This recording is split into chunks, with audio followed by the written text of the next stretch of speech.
インタビュー。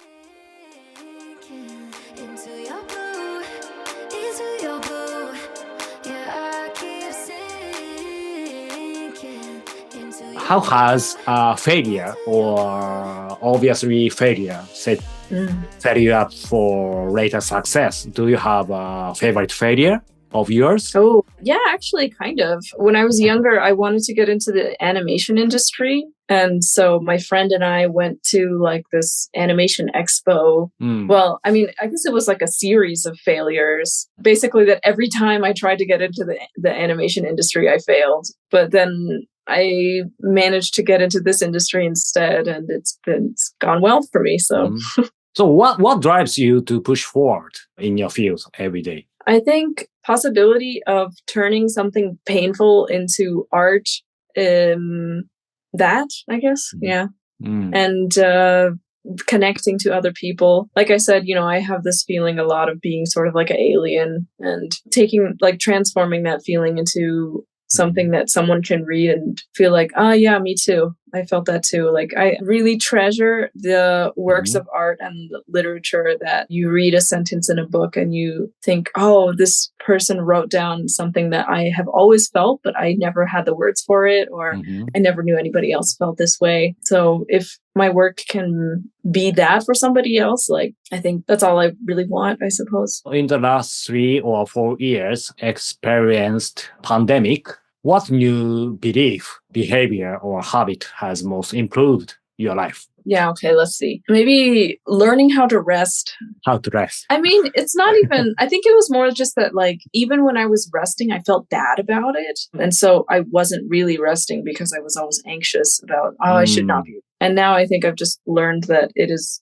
essential to life in general. And I don't even want to say it, because I think in professional society, it's always framed as, how do you say it? Like, oh, you need to rest so that you will be a better worker. Like, at the end of the day, the bottom line is you're going to work better because you rest. But I feel like the rest itself is just as important and equally important. It's not like rest to work, but, rest to rest. And I think it's something that I'm still learning how to do, but I'm getting there. Thank you. So what is the most important lesson life has taught to you? In my whole life? Yeah. The most important lesson life has taught me? It's hard to say because there's so many different messages coming from so many different sources. What's the most important lesson life has taught you? Give me some ideas. For me, interviewing someone is essential for me. Like I said, after graduating university, I was originally staff writer in newspapers company in Hiroshima because I loved interviewing. But unfortunately, I noticed that after becoming journalist, I noticed that I didn't like writing, even I was journalist. I was so bad at, but I quit my job, and after that, I made own podcasting program to author, to writer like you. So thanks to them, I came up with the idea producing podcasting or YouTube contents for them. So now I'm a journalist, and on the other hand, I'm producer of YouTube and podcasting. So, but anyway, I think I would say the reason why I have managed to live every day, every year. I'm not good journalist, unfortunately. I'm not good writer, but only I have continuing is only interviewing, only meeting new people every day. That's why I alive. So it's me. Is the most best thing that exists. But I don't know if that's a lesson. It's just I think maybe as long as you're alive, you can do something about your situation. Maybe that's what I've been thinking about lately a lot. Okay, so what was the most memorable event in Japan for you personally? I'll be happy if you could share an episode that is not depicted in Himawari House.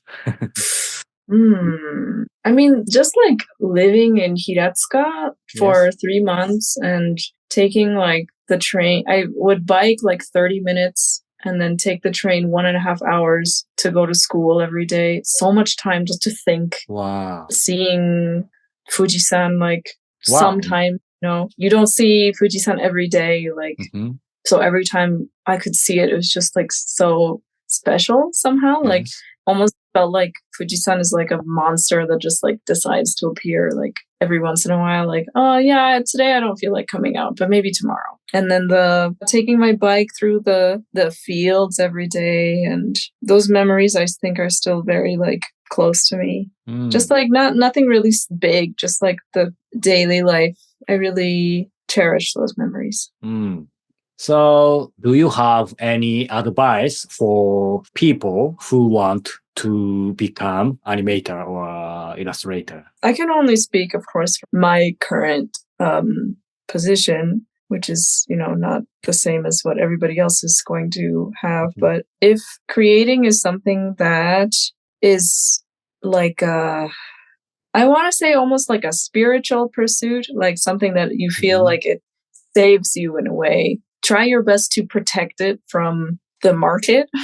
It's so difficult to do, and you hear this advice like all the time, but it is very difficult to do, to separate your market value from your actual value. But I think that's something that's very important to do, and to also protect your outlets of creativity. Like, don't let, whatever job that you have kind of drain you of the creative energy that you need in order to sustain yourself and to keep your soul happy. Thank you. So what is the top of the bucket list for you this year? I would like to go back to Japan. Oh, really? Yeah, I went last year with my family, but I think I'm working on a book now, and I think after I finish it, I would really like to take a couple of months and just go to like Inaka or something. What is your new book like? I can't talk about it.